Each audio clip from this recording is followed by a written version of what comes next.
मैंने एक जवान कामवाली रखी थी। मेरी बीवी कुछ दिन के लिए मायके गई तो उसके साथ मेरा मौज मस्ती का प्रोग्राम बना। दोस्तों, मैं दीपक में अभी तक एक मायूस जिंदगी जी रहा था और मेरे दोस्त नितिन ने मेरी मदद की। उसने एक खूबसूरत नौकरानी को मेरे यहाँ काम पर लगवा दिया। तो दोस्तों, आपको कहानी शुरू से बताता हूँ। मेरी सास की तबीयत खराब होने के कारण मेरी बीवी कुछ दिनों के लिए अपने मायके जाने वाली थी। ये खबर सुनकर मेरे बदन में जैसे एक बिजली सी दौड़ गई। अब मैं अपने सारे अरमान पूरे कर सकता था। जिस दिन मेरी बीवी जाने वाली थी उसके एक दिन पहले ही मैंने अपनी काम वाली कविता को सारी बात बता दी और उससे कहा कि अपने घर में इस बारे में कुछ न बताए और अपने मम्मी पापा को कह दे कि मेरी बीवी मतलब उसकी मालकिन की तबीयत खराब है और कुछ दिन मालकिन के पास रहेगी। ऐसा मैंने इसलिए बोलने के लिए कहा क्योंकि मैं कविता के साथ कुछ दिन अकेले बिताना चाहता था और अपने मन के सारे अरमान पूरे कर लेना चाहता था। कविता ने भी ऐसा ही किया और अपने घर के लोगों को वैसा ही बताया जैसा मैंने कहा था। उसके घर के लोग भी हम लोगों पर काफ़ी विश्वास करते थे और उन्होंने कविता को मेरे घर पर रुकने की इजाज़त दे दी। अगले दिन मैंने दोपहर को ही अपनी बीवी को ट्रेन से रवाना कर दिया। अब मैं घर पर अकेला था। दोपहर 2 बज रहे थे लेकिन कविता का कुछ पता नहीं था।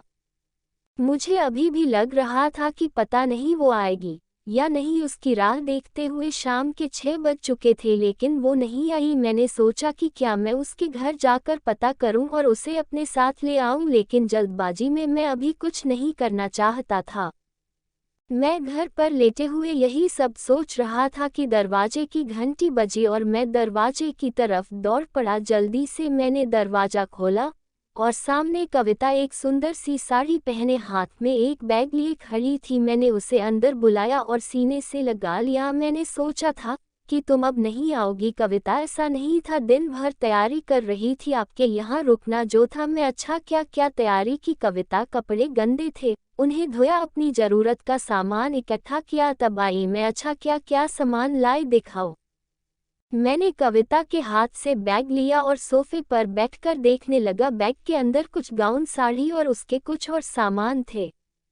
मैं बस इतने से सामान में दिन खत्म हो गया। वैसे ये गाउन तो बिल्कुल नए लग रहे हैं कविता जी, आज ही लेकर आई हूँ मैं। अच्छा, मुझे दिखाने के लिए कविता। ऐसा नहीं है मेरे पास नहीं थे और जो थे वो पुराने होकर फट गए थे। मैंने कविता का बैग अलग रखा और उसे अपनी तरफ खींचते हुए अपनी जांघों पर लेटा लिया।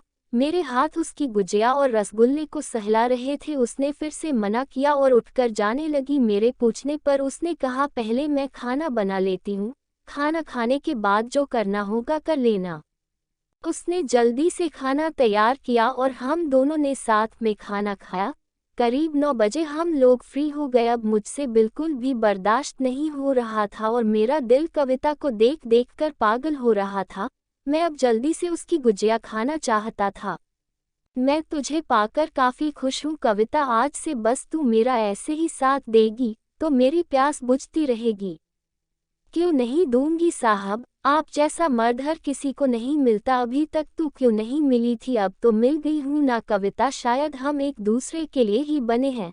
इसके बाद हम दोनों ने रात भर कबड्डी खेला और बड़ा मज़ा आया।